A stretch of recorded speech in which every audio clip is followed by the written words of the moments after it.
दोस्तों नमस्कार। मैं ना सोनांचली कथा कहानी और उपन्यास के इस अंक के साथ पुनः हाजिर हूँ। दोस्तों, इस समय हम लोग सुन रहे हैं उपन्यास टू स्टेट्स, जिसे लिखा है चेतन भगत ने। अब तक हम लोग सुन चुके हैं कि क्रिस मल्होत्रा जो पंजाबी लड़का है, अनन्या स्वामीनाथन जो तमिलनाडु की लड़की है से प्यार करता है और वह तमिलनाडु में अनन्या स्वामीनाथन के परिवार का दिल जीतने में कामयाब हो जाता है। अब हम लोग आगे सुनेंगे जब वह अनन्या स्वामीनाथन को लेकर दिल्ली पहुंचता है तो क्या होता है।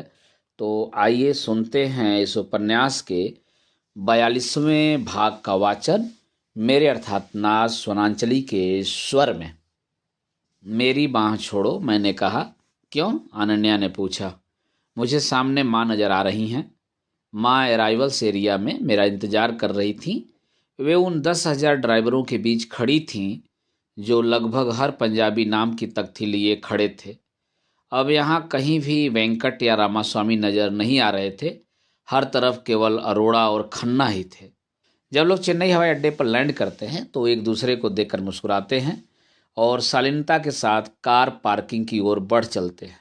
लेकिन दिल्ली हवाई अड्डे पर तो जैसे ट्रैफिक जाम ही हो जाता है। लोग तब तक एक दूसरे को गले लगाते रहते हैं जब तक कि उनका दम न घुटने लगे। माँ ने मुझे कसकर गले लगाया और मुझे यह अच्छा लगा। चेन्नई में 6 महीनों के दौरान मुझे किसी ने इस तरह गले नहीं लगाया था, अनन्या को छोड़कर। ऑफ कोर्स, लेकिन वह प्यार की एक दूसरी कैटेगरी है। हम ऑटो स्टैंड की ओर बढ़ चले। अनन्या ने माँ को नमस्ते किया, लेकिन उन्होंने उसे नज़रअंदाज कर दिया। तुमने खाना खाया? माँ ने मुझसे सबसे ज़रूरी सवाल पूछा। मैंने सिर हिलाकर हाँ कहा। उन्होंने क्या सर्व किया था? मैंने गौर किया कि वे अनन्या को पूरी तरह नज़रअंदाज करने की कोशिश कर रही हैं। पनीर मसाला और राइस, मैंने कहा। मॉम, आप अनन्या से मिल चुकी हैं, याद आया? माँ ने अनन्या को एक फेक स्माइल दी और फिर मुझसे बात करने लगी। मॉम, अनन्या दिल्ली ऑफिस में 1 हफ्ते काम करने आई है। वह रुकेगी कहाँ? माँ ने पूछा।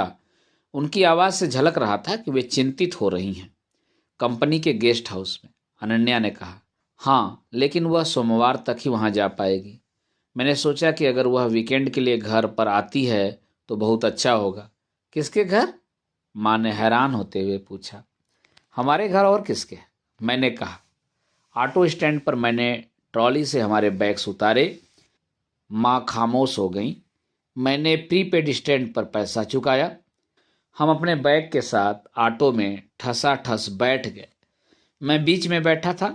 अनन्या मेरे दाईं ओर और माँ मेरी बाईं ओर बैठी थी। मिंटी की शादी की तैयारियां हो गईं, मैंने कहा। मिंटी की शादी बहुत अच्छे लड़के से हो रही है, माँ ने कहा। रियली? बहुत अच्छा लड़का है क्या? मैंने पूछा। ओह हाँ, सो गुड लुकिंग, दूध की तरह गोरा, माँ ने कहा। और जरा कल्पना करो शादी का बजट कितना होगा? मैंने कंधे उचका दिए। रज्जी मामा केवल पार्टी पर ही 5 लाख खर्च कर रहे हैं। साथ ही शगुन पर लड़के के लिए एक बड़ा सा सरप्राइज गिफ्ट भी देने वाले हैं। लड़के का नाम क्या है? मैंने पूछा। अनन्या ने हमारी बातचीत में कोई हिस्सा नहीं लिया। वह चुपचाप बैठी खिड़की के बाहर का नज़ारा देखती रही। हवा में उसके बाल उड़ रहे थे और कभी कभी मेरे चेहरे को सहला जाते थे। मुझे उसका रियल नेम तो याद नहीं, लेकिन सभी उसको ड्यूक बोलते हैं। Duke? Like British royalty Duke? मैंने कहा। हाँ, उसने किसी डोनेशन कॉलेज से इंजीनियरिंग की है।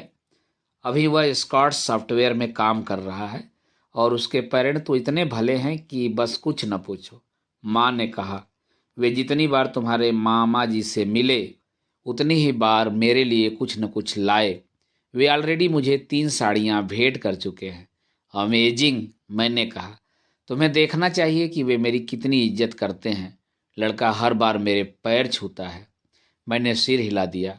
मैं यह विषय खत्म करना चाहता था, लेकिन माँ फूल फार्म में थीं।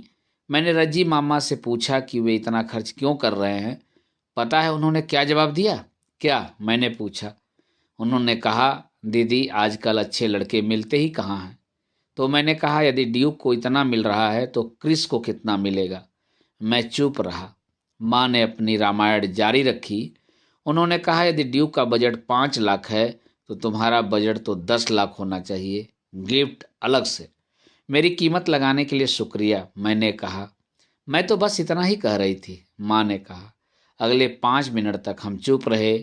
जगह की तंगी होने के कारण माँ अपनी सीट पर सिमट कर बैठ गईं। आप कार बुक करा सकती थी, मैं पेमेंट कर देता, मैंने कहा। मुझे पता नहीं था कि तुम चेन्नई से एक्स्ट्रा बैगेज लेकर आओगे, माँ ने जवाब दिया। मैंने अनन्या को गेस्ट रूम दिखाया। उसने एक भी शब्द कहे बिना बाथरूम में जाने के लिए नए कपड़े निकाले। हे, माँ की बातों के लिए आई एम सॉरी।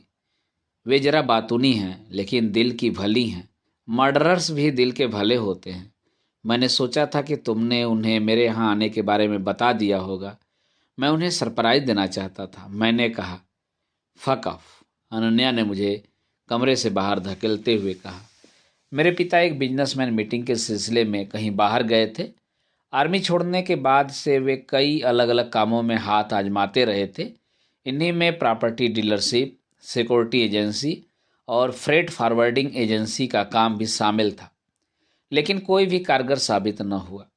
उनका मानना था कि बेईमान पार्टनर्स और भ्रष्ट अफसरों के कारण ऐसा हुआ, लेकिन मेरा सोचना यह था कि उनकी नाकामी की वजह था उनका गुस्सा और आर्मी अफसर की मुद्रा से बाहर नहीं निकल पाना। जब आपको इस बात की आदत हो कि सैकड़ों लोग आपको दिन भर सलाम ठोक रहे हों, तो फिर आपके लिए कठिन हो जाता है कि आप जाहिल बिल्डर्स के साथ पटरी बैठा पाएं। खैर, मेरे पिता एक नाकामी से दूसरी नाकामी की ओर बढ़ते रहे। इसी कारण वे ज़्यादा समय घर पर नहीं रहते थे। कुछ लोग तो यह भी कहते थे कि कहीं पर उनकी कोई मिस्ट्रेस भी हैं। हालांकि मुझे नहीं लगता कि कोई और औरत उन्हें बर्दाश्त कर सकती थी। अनन्या घर पर आने के बाद से ही अपने कमरे से बाहर नहीं निकली थी। शाम 6 बजे माँ अपने रोज की सैर पर निकली। तुम भीतर क्यों हो, बाहर आ जाओ। माँ वॉक करने गई हैं। उसने दरवाज़ा खोला। वह अब भी अपसेट नजर आ रही थी। चलो प्यार करें, मैंने उसे आंख मारते हुए कहा। अपनी किस्मत मत आजमाओ मिस्टर मल्होत्रा, मुझे गुस्सा आ रहा है। उसने मुझे एक तरफ किया और लिविंग रूम में चली आई। उसने टीवी चालू कर दिया। इस तरह के एटीट्यूड से कैसे काम चलेगा अनन्या? तुम्हें तो मेरे परिवार का दिल जीतना है, मैंने कहा। दिल नॉर्मल लोगों का जीता जाता है, बदतमीज और इसेंसिटिव लोगों का नहीं, जो अपने मेहमानों की बेइज्जती करते हैं, उसने कहा। तो क्या तुम कमरे के भीतर ही बैठी रहोगी और गुस्से से अपना खून जलाती रहोगी? मुझे समझ नहीं आ रहा है मैं क्या करूं, उसने कहा। यदि तुम मेरी बात ध्यान से सुनो तो तुम उनके दिल में जगह बना सकती हो। बताओ, मैं सुन रही हूं, उसने रूखे मन से कहा। डिनर, मैंने कहा। Dinner what? तुम लोग खाने के अलावा और किसी चीज के बारे में नहीं सोचते क्या? और वे क्या पूछ रही थी? प्लेन में तुम्हें खाने को क्या दिया था? तुम्हारे दिल्ली पहुंचने के बाद उनका यह पहला सवाल था। मैंने फ्रिज खोला और उसमें से 2 फ्रूटी निकाली। उसमें से एक मैंने उसे दे दी। वे वॉक से लौटकर डिनर की तैयारी शुरू कर देंगी। तुम उनसे कहो कि तुम उनकी मदद करना चाहती हो। यह एक अच्छी शुरुआत होगी। उनकी मदद? उसने फ्रूटी में जोर से स्ट्रा घुसाते हुए कहा। यू नो, एक आध डिश बनाओ। या यदि तुम सीधे उनके दिल में बस जाना चाहती हो तो आज का पूरा डिनर तुम ही बनाओ। कॉट, आर यू क्रेजी? मैंने आज तक कभी पूरा खाना नहीं बनाया। रियली? मैंने फ्रूटी सुड़कते हुए कहा। अब इस तरह रियली मत कहो। क्या तुम्हें खाना बनाना आता है? नहीं, लेकिन मैं पूरे समय पढ़ाई करता रहता था। आईआईएम में तो मैं भी गई थी। हाँ लेकिन, मैंने कहा और चुप हो गया। हाँ लेकिन क्या? चूंकि मैं लड़की हूँ इसलिए मुझे टफ लक कहो और किचन का रास्ता दिखा दो, क्यों? उसने कहा और फ्रूटी के डिब्बे को टेबल पर फेंक दिया। अनन्या, मैं तो केवल तुम्हें यह बताने की कोशिश कर रहा हूँ कि तुम किस तरह मेरी माँ का दिल जीत सकती हो। तुम्हें ने तो कहा था कि इसके लिए तुम्हें चाहे जो करना पड़े तुम करोगी। फाइन। क्या मुझे एक और फ्रूटी मिल सकती है? मुझे भूख लग रही है। मैंने अनन्या को एक फ्रूटी दी। दरवाजे की घंटी बजी। अनन्या अपने कमरे में जाने के लिए उठ खड़ी हुई। अभी रुको, मैंने कहा और दरवाज़ा खोल दिया। दोस्तों, अभी आप सुन रहे थे उपन्यास 2 स्टेट्स के 42वें भाग का वाचन मेरे अर्थात ना सोनांचली के स्वर में। दोस्तों, अब सुनते हैं उपन्यास टू स्टेट्स के 43वें भाग का वाचन मेरे अर्थात ना सोनांचली के स्वर में। माँ सब्जियों से भरी प्लास्टिक की 2 थैलियां लेकर लौटी थीं। मैंने सब्जियां किचन तक ले जाने में उनकी मदद की। उन्होंने सब्जियां रखने के लिए फ्रिज खोला। फ्रूटीज कहाँ गई? माँ ने पूछा। मैंने पी ली। अनन्या ने भी पी। 3 फ्रूटीज गायब है। उसने 2 पी ली, उन्होंने कहा। मैं चुप रहा। हम लिविंग रूम में चले आए। माँ एक बड़ी सी फूल गोभी, एक तस्तरी और एक चाकू ले आईं। फिर वे चाकू से गोभी काटने लगीं। आंटी, क्या मैं मदद कर सकती हूँ? अनन्या ने कहा। मदद? माँ ने पूछा। हाँ, डिनर बनाने में, अनन्या ने फिर कहा। हाँ मॉम, आज अनन्या को ही डिनर बनाने दो ना, मैंने मुस्कुराते हुए सुझाव दिया। अनन्या ने मेरी ओर घूर कर देखा। मदद करना एक बात है और पूरा डिनर तैयार करना दूसरी बात। लेकिन यदि अनन्या को माँ को इम्प्रेस करना था तो केवल सब्जियां धोकर रख देने से बात नहीं बनती। माँ ने अनन्या की ओर देखा। श्योर आंटी, व्हाई नॉट, बहुत मज़ा आएगा, अनन्या ने कहा। माँ ने कंधे उचका दिए। फिर उन्होंने अनन्या की ओर तस्तरी बढ़ा दी। क्रिस को गोभी आलू बहुत पसंद है। हम काली दाल, भिंडी, रायता और सलाद भी बनाएंगे। बस ज़्यादा कुछ नहीं, सिंपल डिनर। मॉम, मैंने कहा ताकि वे मेनू को बढ़ाती ना चली जाएं। गैस स्टोव के नीचे एक डब्बे में आटा रखा है। रोटियों के लिए थोड़ा सा आटा गूंथ दो, माँ ने कहा। ठीक है नक्रेश, आप अनन्या की मदद करना चाहोगे ताकि डिनर जल्दी तैयार हो जाए, मैंने कहा। यदि वह चाहे तो अकेली ही पूरा डिनर तैयार कर सकती है।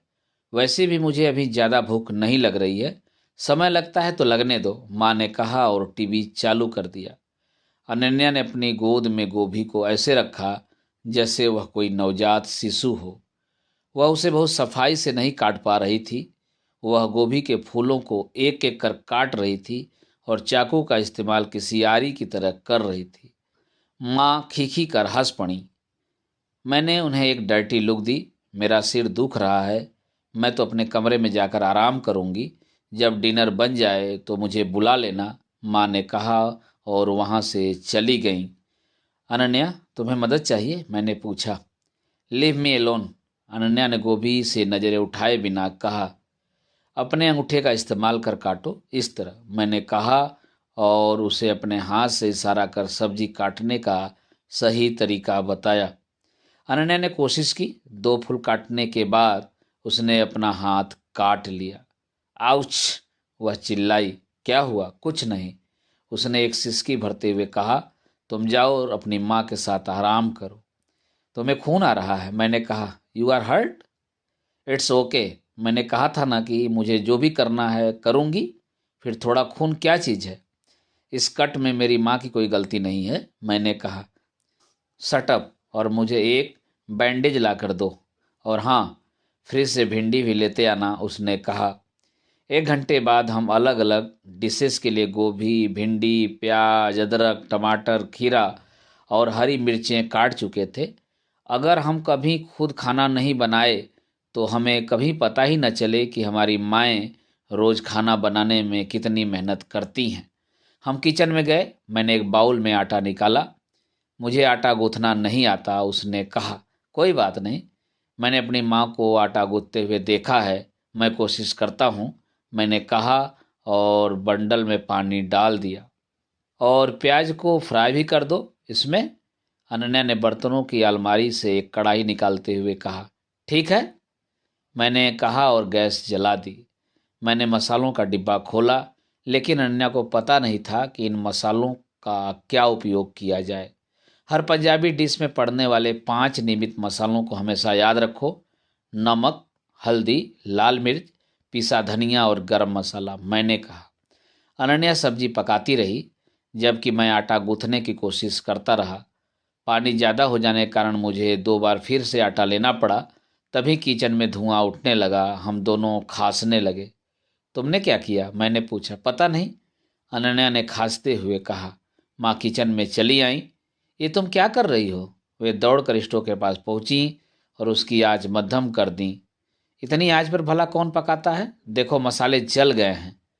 अनन्या स्टोव से पीछे हट गई। और तुम? तुम यहाँ क्या कर रहे हो? माँ ने पूछा।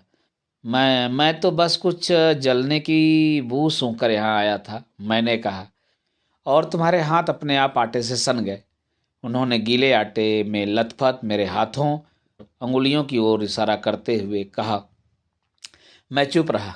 देखना, शादी के बाद यह इसी तरह तुमसे काम लेगी। इसे तो रोटियां बनानी भी नहीं आती। अन्या किचन से बाहर चली गई। मैं उसके पीछे पीछे जाना चाहता था, लेकिन माम की मौजूदगी में ऐसा करना मुझे ठीक नहीं लगा। मैंने अपने आटे सने हाथ निराशा में झटक दिए। वह साउथ इंडियन है माम। आप उससे कैसे उम्मीद कर सकती हैं कि तुमने ही तो कहा था कि वह डिनर बनाना चाहती है। ओके, उसे कहो कि यदि वह चाहे तो डोसा बना दे। वह डोसा तो बना सकती है ना? एस, आई एम श्योर, लेकिन उसके लिए ग्राइंडर की ज़रूरत होगी। अनन्या किचन में चली आई। नहीं आंटी, मुझे डोसा बनाना नहीं आता, उसने कहा। मुझे रोटियां बनानी भी नहीं आती। इनफैक्ट मुझे कुछ भी ठीक से पकाना नहीं आता। मेरे बेटे को फांसने के लिए खाना बनाने के अलावा और क्या योजना बना रखी है तुमने? माँ ने कहा। दोनों ने एक दूसरे को ऐसी नज़रों से देखा मानो वे जंग के मैदान में आमने सामने हों। अनन्या नाराज होकर किचन से बाहर चली गई। मॉम, मैंने झल्लाते हुए कहा। क्या? यह झांसा नहीं तो और क्या है? माँ ने कहा। उसने तुम पर जादू चला रखा है। तुम उसे अपने घर लाते हो, उसके लिए आटा गूंथते हो, तुम उसे फ्रूटीज पिला देते हो जो मैंने मेहमानों के लिए रखी थी। तुम्हें उसकी तो बहुत फिक्र है, लेकिन कभी तुमने मेरी कोई चिंता की है? आपकी प्रॉब्लम क्या है मॉम? वो यहाँ क्या कर रही है? मॉम, आपकी आवाज़ उस तक पहुँच रही है। देखो, तुम्हें केवल उसकी चिंता है तो जाओ उसी के साथ रहो। माँ ने किचन में प्लेट्स फिर से जमा दी। हमने जो मसाला पकाया था उसे उन्होंने फेंक दिया और नया तैयार करने लगी। मैं वहाँ से बाहर चला आया। मुझे गेस्ट हाउस ले चलो, मैं यहाँ एक पल भी नहीं रुकना चाहती, अनन्या ने कहा। उसका चेहरा आंसुओं के कारण गीला हो चुका था। नहीं, मैंने उसके आंसुओं को पोंछते हुए कहा, तुम ऐसा नहीं कर सकती। मैं ऐसा नहीं कर सकती, उसने कहा। मैंने तो सोचा था कि मेरे पेरेंट्स को कन्विंस करना ही काफ़ी होगा। तुमने कहा था कि तुम्हारी माँ स्वीट हैं। स्वीट? यदि वे स्वीट हैं तो हिटलर तो एक प्यारा सा खिलौना होगा। अनन्या, एक शावर ले लो, मैंने कहा। चलो साथ में डिनर करते हैं। हम डिनर के लिए साथ साथ बैठे। माँ ने मुझे खाना परोसा, लेकिन अनन्या ने अपना खाना खुद लिया। मुझे वहाँ रोज जाना पड़ेगा, माँ ने खाना खाते हुए कहा। पूजा होगी, ऑफ कोर्स। सबसे ज़रूरी कार्यक्रम शगुन और शादी है, जो अगले शुक्रवार और रविवार को होंगे। तुम आओगे ना? मैं अनन्या को भी अपने साथ लाऊंगा। माँ ने मुझे घूर कर देखा। वे अनन्या की मौजूदगी में इस बारे में बात नहीं करना चाहती थीं। मॉम, इस बात से बचने की कोशिश मत करो। मैं अनन्या को यहाँ इसलिए लाया हूँ कि आप और हमारा परिवार इससे जान पहचान बढ़ा सके। मैं इतना तो जान ही चुकी हूँ कि इसे डिनर पकाना नहीं आता, माँ ने कहा। I am sorry aunty, Ananya ने कहा। मुझे अनन्या से इस माफ़ी की उम्मीद नहीं थी, लेकिन उसके ऐसा करने से मुझे राहत जरूर मिली। It's fine. आजकल की लड़कियां ऐसी ही होती हैं, इसलिए मैं चाहती थी कि क्रिस की शादी। मॉम, मैं अनन्या से शादी करना चाहता हूँ, मैंने कहा। इन केस अगर अभी तक आपको यह साफ नहीं हुआ हो तो। माँ ने रोटी का कौर फिर से अपनी प्लेट में रख दिया और उठने के लिए अपनी कुर्सी पीछे खिसका ली। मॉम प्लीज़ यहाँ से मत जाओ, मैं आपसे बात करना चाहता हूँ, मैंने कहा। भला मैं क्यों बात करूँ? तुम तो फिर वही करोगे जो तुम्हारा मन कहेगा। अभी मंदिर जाओ और इससे शादी कर लो। आंटी, हम चाहते हैं कि आप हमारे रिश्ते को लेकर खुश हों, अनन्या ने कहा। वेल, मैं खुश नहीं हूँ। तुम मुझे खुश होने के लिए मजबूर नहीं कर सकते। हर कोई सिंटी की माँ के फैसले की तारीफ कर रहा है। मैंने अपने बेटे को पाल पोस कर बड़ा करने के लिए सालों तकलीफ़ें झेली। मुझे भी ऐसी ही खुशी क्यों नहीं मिल सकती? मैं अपने बेटे की शादी धूम धड़ाके से करना चाहती हूँ। मैं चाहती हूँ कि लड़की के माँ बाप मेरी इज्जत करें। मैं चाहती हूँ लड़की को मेरे भाई और बहन भी पसंद करें। वे अनन्या को पसंद करेंगे। वह इंटेलिजेंट है, एजुकेटेड है और साउथ इंडियन है। माँ ने मेरी बात को बीच में ही काटते हुए कहा। तो क्या हुआ? देखना, आपके भाई बहन अनन्या के बारे में क्या कहते हैं। यह शादी एक बहुत अच्छा मौका साबित होगी और मैं लोगों को क्या बताऊंगी कि यह कौन है? माँ ने सख्ती से पूछा। कह देना कि यह क्रिस की क्लासमेट है और इसने पहले कोई पंजाबी शादी नहीं देखी थी, इसलिए यहाँ चली आई। मैंने कहा। माँ चुप रहीं। उन्होंने अपना रोटी एक और उठाया और फिर खाने लगी। आंटी, आई एम सॉरी कि मैं बिन बताए चली आई। मुझे लगा था कि क्रिस ने आपको मेरे आने के बारे में बता दिया होगा। यह मुझे कभी कुछ नहीं बताता। यह बहुत लापरवाह लड़का है, माँ ने कहा। I agree. क्रिस कभी भी अच्छी तरह से कम्युनिकेट नहीं करता, अनन्या ने कहा। देखा, माँ ने मुझसे कहा। वे दोनों मेरे विरुद्ध लामबंद हो रहे थे, फिर भी मैंने उन्हें ऐसा करने दिया।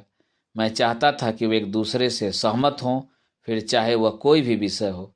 दाल बहुत अच्छी बनी है आंटी, आपको मुझे ऐसी दाल बनाना सिखानी चाहिए, अनन्या ने कहा। फिर गिलहरियों की तरह थोड़ा थोड़ा क्यों खा रही हो? जी भर कर खाओ, माँ ने कहा। मैं मिंटी से बात करूंगा, मैंने बीच में अपनी बात रखते हुए कहा। आई एम श्योर, यदि मैं शादी में किसी को अपने सास दोस्त की तरह लाता हूं तो उसे कोई एतराज नहीं होगा, केवल एक दोस्त की तरह, माँ ने कहा। थैंक्स माम, मैंने कहा और उन्हें गले से लगा लिया। तुम्हारे डैड ने मुझे कभी कुछ नहीं दिया, लेकिन कम से कम तुम तो मुझसे वह खुशी मत छीनो जिसकी मैं हकदार हूँ, माँ ने कहा। अंकल कहाँ हैं? अनन्या ने पूछा। भगवान जाने, माँ ने कहा। वे देर से आएंगे, तुम उनसे सुबह ही मिल पाओगी। तुम गेस्ट रूम में सोओगी और क्रिस अपने कमरे में, है ना? ऑफ कोर्स माम, मैंने कहा। माँ ने डिनर पूरा किया। अनन्या ने कहा कि प्लेट्स वह साफ कर लेगी। माँ ने कहा कि यह काम करने के लिए सुबह मेड आ रही है, लेकिन अनन्या जिद करती रही। माँ अपने कमरे में चली गईं। Okay miss brand manager, are you sure कि आपको मदद की जरूरत नहीं है? मैंने किचन की दीवार से परे झुकते हुए कहा। अनन्या ने एक वायर मेज से प्लेट्स पर बीम लगाया। नहीं, मैं नहीं चाहती कि मुझ पर फिर प्रिंस ऑफ पंजाब को झांसे में लेने का इल्जाम लगे, अनन्या ने कहा और बेरहमी से कढ़ाई को रगड़ने लगी। चलो मैं प्लेट सुखा देता हूँ, मैंने कहा। परे हटो, आई बेग यू, उसने मुझे किचन से बाहर धकेलते हुए कहा।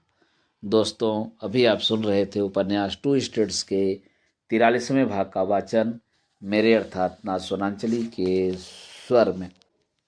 दोस्तों, अब लीजिए सुनिए उपन्यास टू स्टेट्स के 44वें भाग का वाचन मेरे अर्थात ना सोनांचली के स्वर में। गुड मॉर्निंग अंकल, अनन्या ने लिविंग रूम में आते हुए कहा। उसने अपना नाइट सूट पहन रखा था। सुबह के 7:30 बज रहे थे। पापा अपनी आर्मी की आदत के मुताबिक अभी तक नहाकर तैयार हो चुके थे। उन्होंने अखबार से सिर उठाकर देखा, लेकिन कोई प्रतिक्रिया नहीं दी। मैं अनन्या हूँ, क्रिश की दोस्त। गुड, पापा ने कहा और फिर अखबार में खो गए। वे चुपचाप रहे। मैं जानता था कि अनन्या के जाने के बाद वे आसमान सिर पर उठा लेंगे। मैं लिविंग रूम से चला आया, लेकिन मैंने उन पर कोई ध्यान नहीं दिया। अनन्या, तैयार हो जाओ, इससे पहले कि ट्रैफिक बढ़े, हमें यहाँ से निकल जाना चाहिए। कहाँ जा रहे हो? पापा ने पूछा। मैंने कोई जवाब नहीं दिया। पापा खड़े हो गए और किचन की ओर चले गए। क्या बड़ों से इसी तरह का बर्ताव किया जाता है? उन्होंने माँ पर चिल्लाते हुए कहा। क्या हुआ? माँ ने कहा। मेरे कान किचन में हो रही बातचीत पर लगे हुए थे। मैंने उससे पूछा कि वह कहाँ जा रहा है, तो उसने कोई जवाब नहीं दिया। और वह लड़की कौन है? वह अनन्या को उसके गेस्ट हाउस में ड्रॉप करेगा और फिर ऑफिस चला जाएगा। क्या बात है? माँ ने कहा। इतना भर कहने में उसका क्या बिगड़ रहा है? और तुमने मुझे बताया क्यों नहीं कि हमारे घर में कोई आ रहा है? मुझे खुद नहीं पता था, माँ ने कहा। तुम फिर झूठ बोल रही हो, पापा ने चिल्लाते हुए कहा। अनन्या के चेहरे पर हवाइयाँ उड़ रही थीं। वेलकम टू माय वर्ल्ड, मैंने कहा। चलो यहाँ से रफा दफा हो जाते हैं। मैं काम से घर लौटा तो पाया कि घर में मरघटी शांति पसरी थी। जाहिर है पापा घर पर थे। वे माँ के साथ डाइनिंग टेबल पर बैठे थे। क्रिस, तुम्हारे पापा तुमसे बात करना चाहते हैं, माँ ने कहा। उनसे कह दो कि मैं उनसे बात नहीं करना चाहता, मैंने कहा। वे कह रहे हैं कि यदि तुमने उनसे बात नहीं की तो वे मिंटी की शादी में नहीं जाएंगे, माँ ने कहा। हमें पापा की सबसे ज़्यादा ज़रूरत तभी महसूस होती है जब माँ के खानदान में शादी ब्याह का कोई कार्यक्रम हो। माँ चाहती थी कि घर में सब कुछ सामान्य रहे। यदि पापा शादी में अपनी शक्ल दिखा दें तो हफ्तों तक कईयों की जुबानें बंद हो जाएंगी।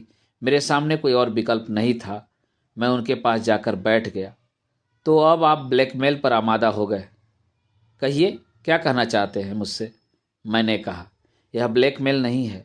जब मेरा परिवार मुझसे बात ही नहीं करना चाहता तो मैं भी। उन्होंने कहा, जो भी हो बताइए, क्या बात है? वह लड़की कौन है?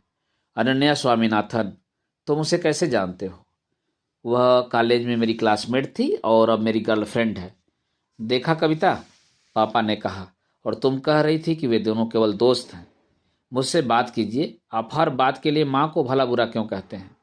उसके यहाँ आने का मकसद क्या है? पापा ने पूछा। वह एक वर्क असाइनमेंट पर आई है। मिंटी ने उसे शादी में भी बुलाया है। आपको कोई प्रॉब्लम है? तुम शादी के लिए खुद कोई लड़की नहीं चुन सकते? मैं तुम्हारे लिए सही लड़की चुनूंगा, पापा ने कहा। आप मुझे बेच देना चाहते हैं, और अब जबकि आप मोल भाव कर ही रहे हैं तो बता भी दीजिए कि आपने मेरी क्या कीमत लगाई है। कविता, यह लड़का यहाँ है, मुझसे बात कीजिए। मैं मिंटी की शादी में नहीं जाने वाला, पापा ने घोषणा की। प्लीज़ ऐसा मत कीजिए क्रिस, ठीक से बात करो, माँ ने मिन्नत करते हुए कहा। नहीं मॉम, ये नहीं आना चाहते तो ना आए। हम कह देंगे कि वे बीमार हैं, दिमागी रूप से। जुबान संभाल के, पापा ने कहा और हाथ उठा लिया। हाथ उठाने की हिम्मत मत करना, मैंने कहा, और मैं खड़ा हो गया। फिर मैं अपने कमरे में चला गया, लेकिन उनकी आवाज़ें मुझे सुनाई पड़ रही थीं। कविता, मैं शादी में नहीं जाऊंगा, पापा ने कहा। फिर एक तस्तरी की झंझनाहट की आवाज़ सुनाई दी। शायद पापा ने उसे डाइनिंग टेबल से उठाकर फेंक दिया था। मैं बिस्तर पर लेट गया। मैं सोच रहा था कि आखिर हम एक परिवार की तरह साथ क्यों रहते हैं। मैंने कभी नहीं सोचा था कि ऐसा होगा, लेकिन मैं चेन्नई को मिस कर रहा था। हाँ, यह सच है कि वहाँ के लोगों से मैं जुड़ाव महसूस नहीं करता था, लेकिन कम से कम वहाँ कोई मुझे भीतर तक धक्का तो नहीं पहुँचाता था। मैंने सोचा कि अनन्या को कॉल करता हूँ, लेकिन मैं उसे अपने खराब मूड में शामिल नहीं करना चाहता था। क्या मैं अनन्या को अपने परिवार का एक हिस्सा बनाकर ठीक कर रहा हूँ? वह मेरे बारे में क्या सोचेगी? क्या उसका मन मुझसे हट जाएगा? दिमाग में रोज रात को उधम मचाने वाले इन स्टूपिड विचारों के कारण मैं पूरी रात बिस्तर पर करवटें बदलता रहा। दोस्तों, अभी आप सुन रहे थे उपन्यास टू स्टेट्स के 44वें भाग का वाचन मेरे अर्थात ना सोनांचली के स्वर में। दोस्तों, अब लीजिए सुनिए उपन्यास टू स्टेट्स के 45वें भाग का वाचन मेरे अर्थात ना सोनांचली के स्वर में। मिंटी की शगुन की रस्म धौला कुआं के ताज पैलेस में हुई। सच कहूं तो हमारे खानदान के लिए यह बहुत बड़ी बात थी। हम इससे पहले कई आलीशान शादियां देख चुके थे, लेकिन इससे पहले हमारे खानदान में कभी किसी की इंगेजमेंट सेरेमनी किसी 5 सितारा होटल में नहीं हुई थी। ताज की बुकिंग कराते ही रजी मामा हमारे सभी सगे संबंधियों पर भारी पड़ रहे थे। जिस हाल में प्रीति भोज होना था, उसके प्रवेश द्वार पर लिखा था, तलरेजा परिवार आपका हार्दिक अभिनंदन करता है। अपनी प्यारी बिटिया मनोरमा मिंटी की dashing gentleman Dharamvir Duke BTech के साथ शगुन के सेरेमनी में। वेलकम जी, वेलकम, रजी मामा ने मुझे और मेरी माँ को गले लगाते हुए कहा। हम हाल में चले आए, जिसमें 200 लोग थे। मेन स्टेज पर 2 सजी धजी कुर्सियां थीं, जिन्हें मानो किसी राजा के महल से चुराया गया हो, जिसके पास मिठाई के 75 डिब्बे और फलों की 5 बड़ी बड़ी बास्केट थी। अधिकतम महिलाएं चाट और जूस काउंटर पर खड़ी थी। सभी पुरुष बार पर खड़े थे। मैंने उन्हें अपनी फीमेल कजिन्स की वोदका पाने में मदद की। मैंने वोदका का अपना गिलास उन्हें दे दिया, जिसे उन्होंने अपने जूस में उड़ेल दिया। तो ये रहे रज्जी मामा, लप्पा मामा, सिप्रा मौसी और तुम्हारी माँ, एक एक कर, है ना? अनन्या ने मुझसे पूछा। हाँ, और चूंकि मेरी माँ उन सब में सबसे छोटी हैं, इसलिए उन्हें अपने जीवन में कुछ भी करने से पहले उन सभी से इजाज़त लेनी पड़ती है, मैंने कहा। फाइन, चलो मुझे ठीक से समझ लेने दो। मिंटी और रोहन रज्जी मामा के बच्चे हैं, अनन्या ने कहा और एक नोटपैड निकाल लिया। और वह लड़की कौन है जिसे तुमने बोदका दी थी? वह टिंकी है, और उसकी एक छोटी बहन है निक्की। दोनों कॉलेज में पढ़ती हैं। वे लप्पा मामा की बेटियां हैं, और सिप्रा मासी का एक बेटा और एक बेटी है, बिट्टू और किट्टू। बस मेरी माँ की इकलौती संतान मैं हूँ। ओके ओके, अनन्या ने नोट्स लेते हुए कहा। क्रिस, यहाँ आओ, माँ ने मुझे पुकारा। वे स्टेज के पास खड़ी थी। लेट्स गो, मैंने अनन्या को अपने साथ ले चलते हुए कहा। अनन्या पहले तो हिचकिचाई, लेकिन फिर मेरे साथ चल दी। माँ 80 साल की एक महिला के साथ बैठी थी जिसने सोने का नेकलेस पहन रखा था। नेकलेस का पेंडेंट ओलंपिक गोल्ड से भी बड़ा था। ये स्वर्ण आंटी हैं, मेरी मासी, माँ ने कहा। कुछ साल पहले मेरी नानी की मौत हो गई थी।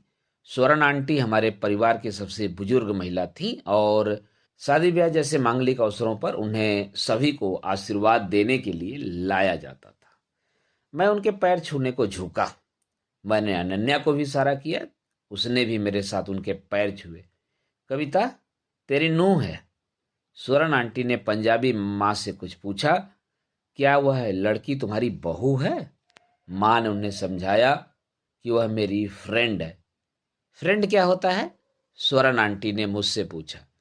आंटी, आपको चाट चाहिए? मैंने बात को घुमाते हुए कहा। हाँ, मुझे कोई कुछ नहीं लाकर दे रहा है, उन्होंने शिकायत के लहजे में कहा। मैं चाट की एक प्लेट ले आया। अनन्या स्वर्ण आंटी और माँ के पास बैठी थी। लड़की मद्रासी है, स्वर्ण आंटी ने इतनी तेज आवाज में कहा कि उनसे उनकी उम्र का अंदाजा लगा पाना मुश्किल था। तमिल, अनन्या ने कहा। लेकिन लड़की का रंग तो साफ है, स्वर्ण आंटी ने कंफ्यूजन में कहा। उनकी उम्र के बावजूद उनकी नजरें अभी खराब नहीं हुई थी। जेवरों से लदी सिप्रा मासी पास से गुजरी। उन्होंने जो कुछ पहन रखा था, कपड़े, गहने, हैंडबैग और जूते वगैरह, उसमें कम ज्यादा मात्रा में असली सोना था। सिप्रा, देखो गोरी मद्रासन, आंटी ने चिल्लाते हुए कहा। हेलो कविता, कैसे हो क्रिस? फाइन आंटी, मेरी दोस्त अनन्या से मिलिए। ओह, हम सभी जानते हैं कि यह तुम्हारी किस तरह की दोस्त है। अरे हाँ, यह तो गोरी है। सिप्रा मासी ने रज्जी मामा और लंबा मामा की बीवियों कमला और रजनी को बुलाया। आओ, क्रिस की दोस्त को देखो। अरे वही मद्रासन जिनके बारे में कविता ने हमें बताया था, सिप्रा मासी ने चीखते हुए कहा। रजनी आंटी और कमला आंटी आईं। हमने विनम्रतापूर्वक एक दूसरे का अभिवादन किया। माँ उन्हें समझाने लगी कि मेरे पिता को वायरल बुखार हो गया है और वे आ नहीं सकते। वैसे सभी को सच मालूम था, लेकिन इसके बावजूद वे यही जताते रहे कि माँ की इस बात पर उन्हें यकीन है। सिप्रा मासी ने तो कुछ दवाइयों के नाम भी सुझाव डाले। अनन्या स्वामीनाथन आंटी, अनन्या ने कमला आंटी को अपना नाम एक बार फिर बताया। वे पहली बार में उनकी नाम समझ नहीं पाई थी। तुम इतनी गोरी हो, तुम 100% साउथ इंडियन ही हो ना? कमला मामी ने पूछा। वह IIMA पास आउट और HLL की ब्रांड मैनेजर भी है। मैं कहना चाहता था, लेकिन ये ऐसी चीजें हैं जिनके बारे में चेन्नई में बात की जा सकती है, दिल्ली के ताज पैलेस में तलरेजा परिवार की शगुन सेरेमनी के दौरान नहीं। साउथ इंडियन की तुलना में तो यह बहुत सुंदर है, सिप्रा आंटी ने समझदारी भरी बात कही। पता है, नहीं तो वे लोग कैसे काले कलूटे और भद्दे होते हैं, कमला आंटी ने कहा। अनन्या को छोड़कर सभी हंस पड़े। वह अभी तक मुस्काने की कोशिश कर रही थी, लेकिन अब उसके होठों से मुस्कुराहट गायब हो गई थी। मैं उसके पास चला आया और उसकी पीठ पर हल्के से थपकी दी। मैं नहीं चाहता था कि वह कोई प्रतिक्रिया करे। मैं चाहता था कि वह बेअक्लों की तरह मुस्कुराने लगे, क्योंकि मेरे परिवार में उसे स्वीकारे जाने के अवसर इसी तरह उजले हो सकते थे। कई बार प्यार बड़े अजीब ढंग से हमारी परीक्षा लेता है। लड़के वाले आ गए हैं। मेरा सबसे छोटा कजीन किट्टू इस तरह दौड़ता हुआ भीतर आया, मानो अमिताभ बच्चन राह भूलकर हमारे यहाँ चले आए हो। चलो चलो, कमला आंटी ने सभी महिलाओं को हाँकते हुए कहा। महिलाएं सोने के सितारों से चमकते अपने बैग स्वर्ण आंटी के पास छोड़ गईं। चलने फिरने से लाचार होने के कारण स्वर्ण आंटी सबके लिए एक बहुत अच्छा सामान घर बन गई थी। तो सरप्राइज गिफ्ट क्या है? माँ ने कमला आंटी से पूछा। अब बहुत जल्दी देख लेंगी जी, लेकिन शादी के खर्चों ने हमारी कमर तोड़ दी है। मिंटी के डैडी को तो लोन लेना पड़ा। इट्स ओके, आखिर आप लोगों की एक ही तो बिटिया है, सिप्रा मासी ने कहा। सभी महिलाएं बाहर चली गईं। पंजाबी आंटी गैंग के जाते ही अनन्या ने राहत की सांस ली। तुम ठीक तो हो नो? मैंने कहा। नो, लेट मी गैस, तुम ठीक नहीं हो। मुझे ड्रिंक की जरूरत है। चलो एक बार पर चलते हैं, अनन्या ने कहा। चलो, लेकिन बार से थोड़ी दूर पर रुक जाना, मैं तुम्हारे लिए ड्रिंक ऑर्डर कर दूंगा, मैंने कहा। हम बार तक पहुंचे। टिंकी और निक्की दौड़ते हुए हमारे पास आईं। उन्होंने लहंगों को हाथों से एड़ियों तक उठा रखा था। क्रिस भैया, नीट वोदका का एक फुल ग्लास लेते आना, मेरे कॉलेज के दोस्त आ गए हैं। लड़कियां खुद ड्रिंक्स क्यों नहीं ले सकती? अनन्या ने कहा।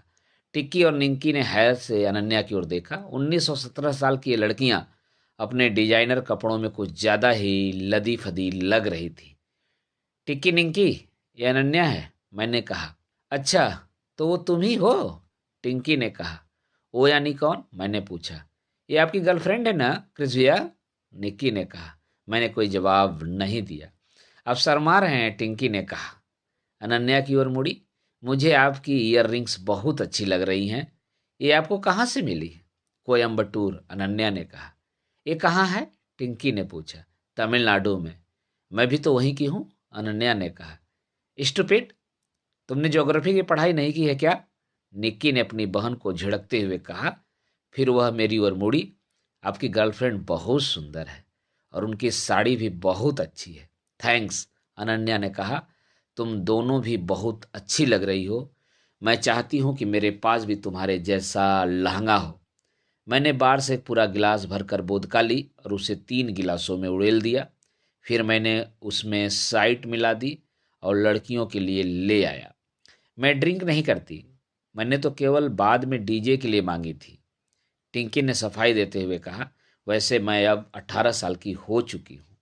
तुम आईआईएम में थी ना? तब तो तुम बहुत इंटेलिजेंट होगी। क्या लड़कियां भी आईआईएम में जा सकती हैं? निक्की ने पूछा। ऑफ कोर्स, क्यों नहीं? लड़की होने से भला क्या फर्क पड़ता है? अनन्या ने कहा। मैं आगे बढ़ गया। लड़कियां 10 मिनट तक बतियाती रहीं। कम से कम अनन्या मेरे परिवार की नौजवान लड़कियों से तो घुल मिल गई थी, लेकिन बड़े लोगों का दिल जीतना इतना कठिन क्यों साबित हो रहा था? कहाँ हो तुम? माँ की गुस्से भरी आवाज ने मेरा ध्यान भंग कर दिया। सेरेमनी शुरू होने वाली है। मैंने लड़कियों को बुलाया और फिर हम स्टेज की ओर बढ़ चले। मिंटी स्टेज के फ्लोर पर बैठी थी और ड्यूक उससे आगे बैठा था। उनके पास ही एक पुरोहित जी थे। मेरी आंटियां तो यही कहती थीं कि ड्यूक सेहतमंद है, लेकिन अनन्या ने उसे देखते ही तपाक से कहा, यह तो बहुत मोटा है। सटअप, कोई सुन लेगा, मैंने कहा। ओह, इधर के लोग वाकई इस बात को लेकर बहुत सावधान रहते हैं कि कौन क्या कह रहा है, अनन्या ने कहा। उसकी बातों में कटाक्ष उसी तरह चमक रहा था जैसे उनके ब्लाउज पर सितारे। कमान अनन्या, ये लोग तो जानते भी नहीं होंगे कि उनके व्यवहार से किसी को ठेस पहुंच रही है।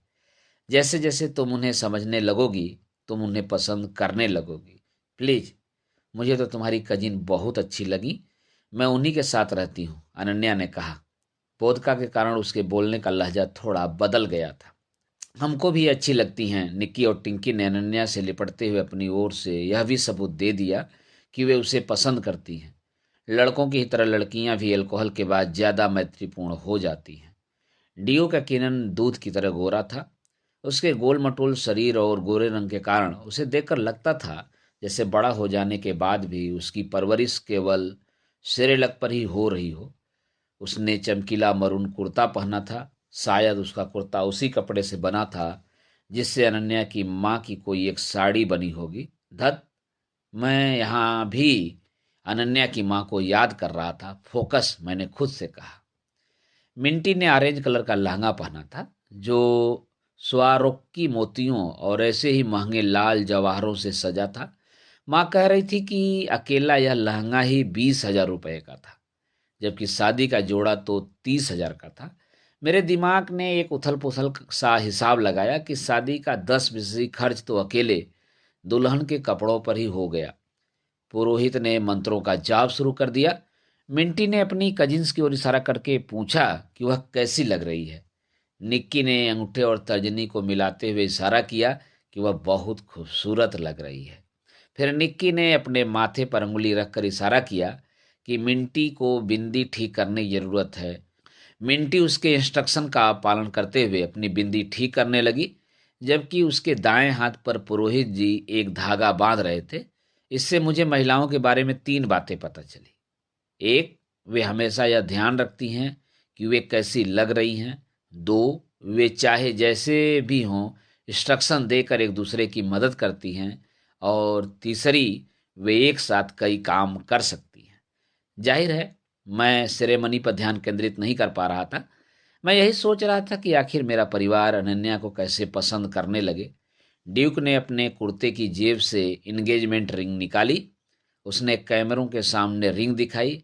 जैसे ही महिलाओं को पता चला कि वह मड़ी वाली अंगूठी है, उनके मुंह से एक साथ आह निकल गई। कम से कम 1.5 कैरेट की होगी, सिप्रा मासी ने फौरन अनुमान लगाते हुए कहा। ड्यूक ने मिंटी को अंगूठी पहनाई तो तालियां गूंज उठी। मिंटी ने शर्माहट भरी मुस्कान बिखेरते हुए अपनी अंगूठी निकाली। वह एक सादी सी सोने की अंगूठी थी। उसने ड्यूक को अंगूठी पहना दी। कितनी प्यारी लग रही है ना, टिंकी ने कहा और दोनों बहनें एक दूसरे से लिपट गईं। उनकी आंखें नम थीं। महिलाओं के पास जरूरत से ज्यादा भावनाएं होती हैं और उन्हें यह जताने के लिए किसी बड़ी घटना की जरूरत नहीं होती। रिंग सेरेमनी के बाद ड्यूक का परिवार अपेक्षा भरी नजरों से किसी चीज का इंतजार करने लगा। रज्जी मामा ने अपनी कमीज की जेब से एक छोटा सा बॉक्स निकाला और उसे ड्यूक की ओर बढ़ा दिया। ड्यूक ने उसे लेने से 3 बार इनकार किया, लेकिन रज्जी मामा तब तक जोर देते रहे जब तक कि उसने उसे ले नहीं लिया। ड्यूक ने ब्लैक बॉक्स खोला। उसमें एक चाबी थी जिस पर लिखा था हुंडई मोटर्स। इस बार महिलाओं के साथ पुरुषों की भी आह निकल गई। जी हाँ, रज्जी मामा ने मड़ी की अंगूठी को भी पीछे छोड़ दिया था। उन्होंने लड़के को कार दी है, सिप्रा मासी ने कहा। वे चाहती थी कि यदि किसी को समझ न आया हो कि क्या हुआ है तो उस तक यह खबर अवश्य पहुंच जाए। दोनों पक्षों के बड़े लोगों ने अपने अपने मिठाई के डिब्बे खोले और जबरन एक दूसरे का मुंह मीठा कराने लगे। हम सभी एक एक कर स्टेज पर गए और वर वधू को बधाई दी। मिंटी के पेरेंट्स ने ड्यूक के सभी अंकल और आंटियों को गिफ्ट दी। ड्यूक के पेरेंट्स ने भी उन्हें भेंट दी। माँ और सिप्रा मासी को एक एक साड़ी मिली। तुम्हारी साड़ी दिखाओ, सिप्रा मासी ने माँ से कहा।